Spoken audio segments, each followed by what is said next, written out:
Next gate which we are going to discuss is the AND gate. AND gate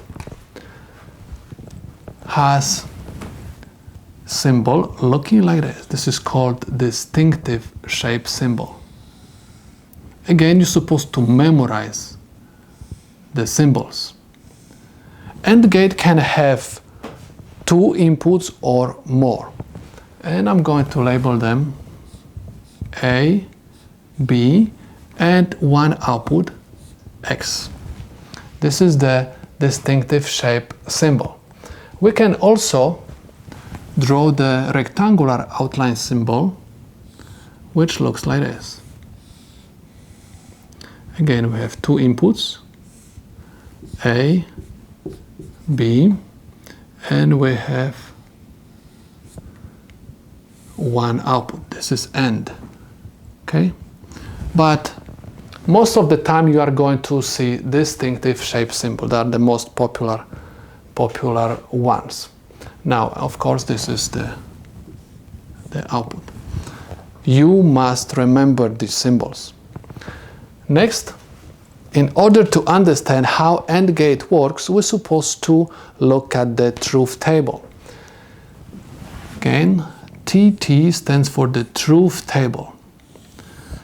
AND gate can have 2 or more inputs. I'm going to start from 2 input AND gate. I have input A and input B. Because I have 2 inputs can carry 4 combinations. The formula for number of combinations says n equals 2 to n, where n is the number of combinations and n, lowercase n, stands for number of inputs.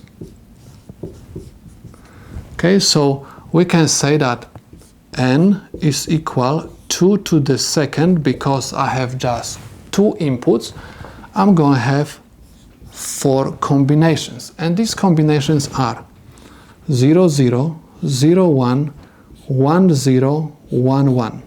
Some people say, I'm not going to remember these combinations. Yes, you will remember, because this is nothing else, just binary 0, this is binary 1, this is binary 2, and this is binary 3.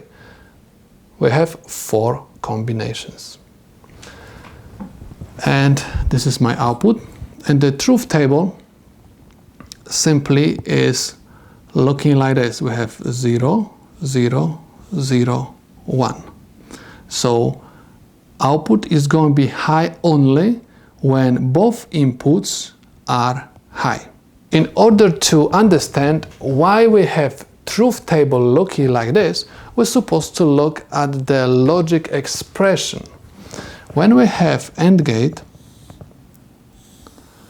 and we have 2 inputs, A and B, the logic expression, the output, is going to be nothing else, just the product of A and B.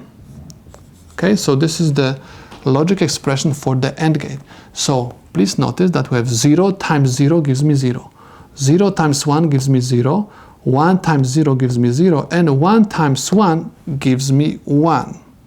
Okay, so AND gate is nothing else, just the multiplication.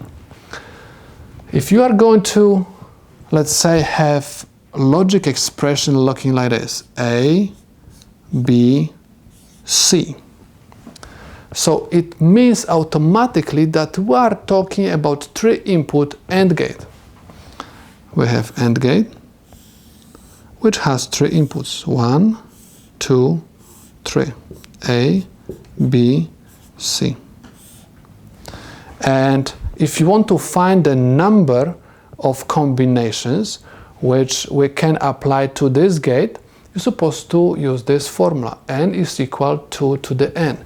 And we are going to have, in this case, 2 to the 3rd power. 2 to the 3rd power is equal 8. So we are going to have 8 combinations which we can apply to this gate.